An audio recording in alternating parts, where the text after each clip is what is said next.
La petite fille qui avait un rêve de bonheur de Jacques Salomé.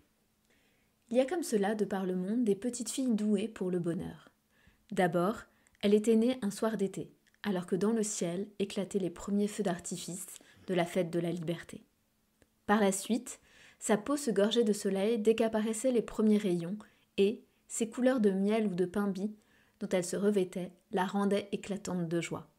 Par la suite, son visage s'illumina avec une belle rangée de dents dites de la chance, et chacun s'amusait de ses fossettes rieuses. Oui, elle était très attirée par le bonheur. Mais autour d'elle, on lui disait, on lui montrait comment il fallait souffrir, travailler ou se sacrifier avant de goûter au bonheur.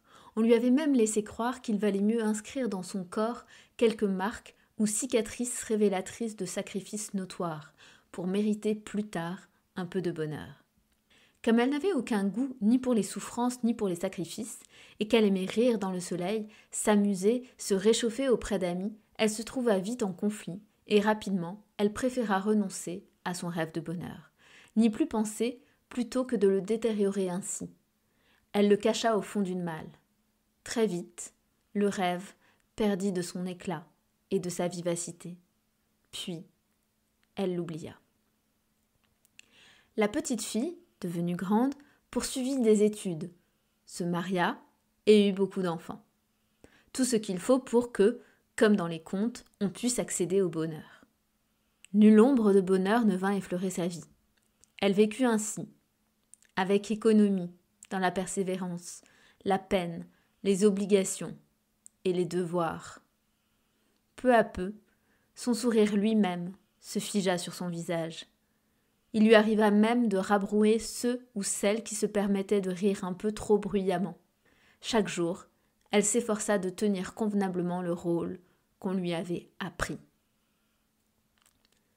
Pour cela, elle veillait à ce que chacun, autour d'elle, reçoive son comptant de bonheur. Cela, c'était permis et même recommandé, mais pas plus. Quelquefois, cependant, elle percevait qu'en elle vibraient des désirs argentés. Elle vivait des tiraillements, des petits pincements au cœur, mais elle ne connaissait pas d'autre façon de faire. Un jour, alors qu'elle était devenue vieille, que ses enfants étaient partis, qu'elle pensait avoir accompli sa tâche, son rêve d'enfant lui toucha doucement le front. Elle retrouva le coffre où elle avait enfoui son rêve de bonheur, le retourna en tous sens. Elle leur sortit les vieilles souffrances accumulées, les rancœurs, les abnégations, les interdictions, quelques travaux mis de côté pour les jours où elle manquerait d'ouvrage. Elle retrouva même les recommandations, les conseils de ses vieux maîtres en éducation qui lui avaient enseigné tout ce qu'elle devait retenir et modifier dans son attitude pour parvenir à vivre des relations harmonieuses. Elle écarta tout cela, d'abord avec lenteur, puis rejeta le tout. Cela lui coûtait beaucoup de se séparer de ces vieilles choses, mais elle avait besoin d'aérer sa vie. Tout au fond du coffre, bien à plat, bien rangé, elle vit son rêve de bonheur, toujours aussi soyeux et joyeux. Il n'avait pas pris une ride. Peut-être même lui apparut-il plus beau encore. Elle s'en saisit et le serra très fort sur son cœur. Elle sentit que tout au fond d'elle, elle ne l'avait pas quitté, mais qu'il lui avait terriblement manqué. Elle décida de ne plus jamais s'en séparer. Elle a aujourd'hui libéré ses éclats de rire.